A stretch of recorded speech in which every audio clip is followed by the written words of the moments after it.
Welcome to express economics friends. आज हम आपको अपने चैनल पे दिखाने जा रहे हैं एक नई वैकेंसी आरआरबी 2020 जो आईबीपीएस के द्वारा कंडक्ट किया जाता है। आईबीपीएस फ्रेंड्स वही एजेंसी है जो बाकी के एग्जाम कंडक्ट कराती है। जितने भी इंडिया में बैंकिंग से रिलेटेड एग्जाम होते हैं सारे आरआरबी कंडक्ट करवाती है।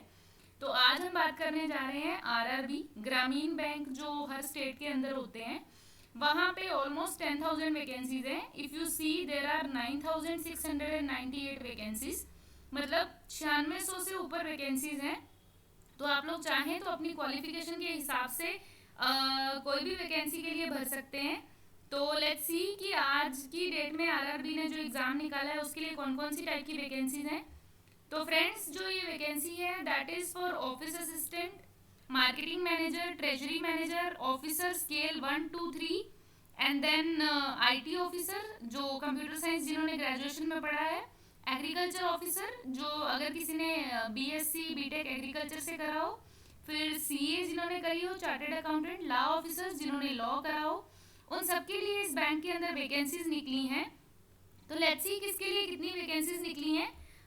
जो ऑफिस असिस्टेंट मल्टीपर्पज है जिसके लिए मिनिमम क्वालिफिकेशन केवल ग्रेजुएशन है उसके लिए 4,682 वैकेंसीज हैं। उसके बाद ऑफिसर स्केल 1 के लिए 3,800 एंड देन आपकी स्क्रीन के ऊपर जो दिखाया गया है वो वैकेंसीज हैं। ऑफिसर स्केल 2 के लिए जनरल बैंकिंग ऑफिसर के लिए 838 वैकेंसीज हैं जिसके लिए कुछ एक्सपीरियंस भी चाहिए होता है। लेकिन आरआरबी ऑफिस असिस्टेंट मल्टीपर्पज जिसके लिए 4,682 वैकेंसीज है उसके लिए किसी भी तरह का कोई एक्सपीरियंस की ज़रूरत नहीं होती, केवल आपकी ग्रेजुएशन कंप्लीट होनी चाहिए एंड उसके अलावा आपको अपने लोकल एरिया की लैंग्वेज आनी चाहिए। जैसे अगर आप पंजाब में हो तो आपको पंजाबी लिखनी बोलनी अच्छे से आनी चाहिए, क्योंकि ये जो पोस्ट है वो आपको रूरल एरिया में मिलेगी, ग्रामीण क्षेत्र जिसको बोलते हैं। तो ऑनलाइन एप्लीकेशन की स्टार्ट डेट जो है वो 1 जुलाई है, लास्ट डेट जो है वो 21 जुलाई है। और एग्ज़ाम का पैटर्न देख लेते हैं। सबसे पहले प्रीलिम्स होता है, यानी कि प्री एक एग्ज़ाम होगा जिसमें बहुत सारे लोग पार्टिसिपेट करते हैं लेकिन थोड़े से ही उसमें क्वालिफाई करते हैं, उसका एक कट ऑफ निकलता है। फिर उसके बाद जो लोग वहाँ से निकलते हैं उनको मेंस में बैठने के लिए चांस दिया जाता है एंड देन उसके बाद इंटरव्यू लिया जाता है। ये जो प्री मेंस इंटरव्यू है ये बाकी की सारी वैकेंसीज के लिए है, लेकिन जो ऑफिस असिस्टेंट है जिसके लिए 4,682 वैकेंसीज है उनके लिए कोई इंटरव्यू नहीं है, केवल प्रीलिम्स एंड मेन क्वालिफाई करिए and you are selected.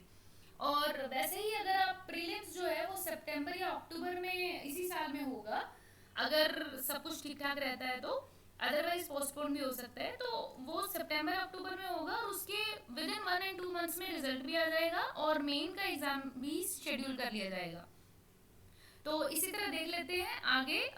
Prelims का एग्जाम जो होता है उसके अंदर केवल रीजनिंग और न्यूमेरिकल एबिलिटी होती है, लेकिन 45 मिनट्स का टाइम होता है, यानी कि लेस देन 1 आवर। तो उसके अंदर आप जितने ज़्यादा से ज़्यादा रीजनिंग और न्यूमेरिकल एबिलिटी के क्वेश्चन जो है वो क्रैक कर सकते हो वो उतना ही अच्छा है, क्योंकि इसके लिए कट ऑफ बहुत ज़्यादा हाई जाती है। पिछली बार जनरल कैटेगरी की 71 के अराउंड गई थी, तो उस हिसाब से स्पीड जो होती है वो मैटर करती है।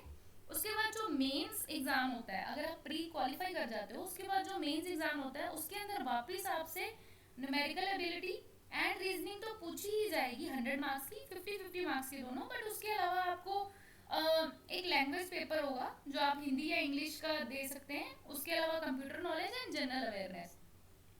जनरल अवेयरनेस में जनरली बैंकिंग वगैरह उस सब के ही पूछे जाते हैं question. Banking and financial awareness and economy से रिलेटेड जो क्वेश्चन होते हैं वही पूछे जाते हैं ज़्यादा से ज़्यादा। एंड अवार्ड एंड स्पोर्ट्स जो भी है लेटेस्ट, अगर किसी को कोई अवार्ड मिला है, स्पोर्ट्स के अंदर कुछ खास हुआ है तो वो पूछे जाते हैं। तो इसके लिए जो फीस है वो 175 rupees for SC ST and PWBD, और बाकी सारी कैटेगरी के लिए जो फीस है एग्जामिनेशन की वो 850 रुपीज़ है।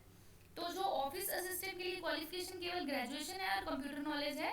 उसके अलावा जो आप बाकी की वैकेंसीज देख रहे हो उनके लिए उसी फील्ड के अंदर आपने स्टडी करी होनी चाहिए। जैसे लॉ ऑफिसर के लिए LLB है, चार्टेड अकाउंटेंट के लिए CA है एंड देन एग्रीकल्चर ऑफिसर के लिए BSc एग्रीकल्चर है। उसी फील्ड की, जिस फील्ड में आप ऑफिसर बनना चाह रहे हो उस फील्ड की कम से कम आपको क्वालिफिकेशन होती है, minimum graduation in that field plus experience जो होता है वो काउंट होता है। तो इसके बारे में डिटेल जानकारी के लिए फ्रेंड्स आप बैंक की वेबसाइट के ऊपर जा सकते हो। वहाँ पे आपको डिटेल में हर तरह के जो भी ऑफिसर्स हैं उनके लिए जानकारी मिल जाएगी। And thank you so much friends. इस एग्ज़ाम के रिलेटेड अगर आप कुछ और जानना चाहते हो तो हमारे कमेंट सेक्शन में ज़रूर डालिए। And goodbye, take care.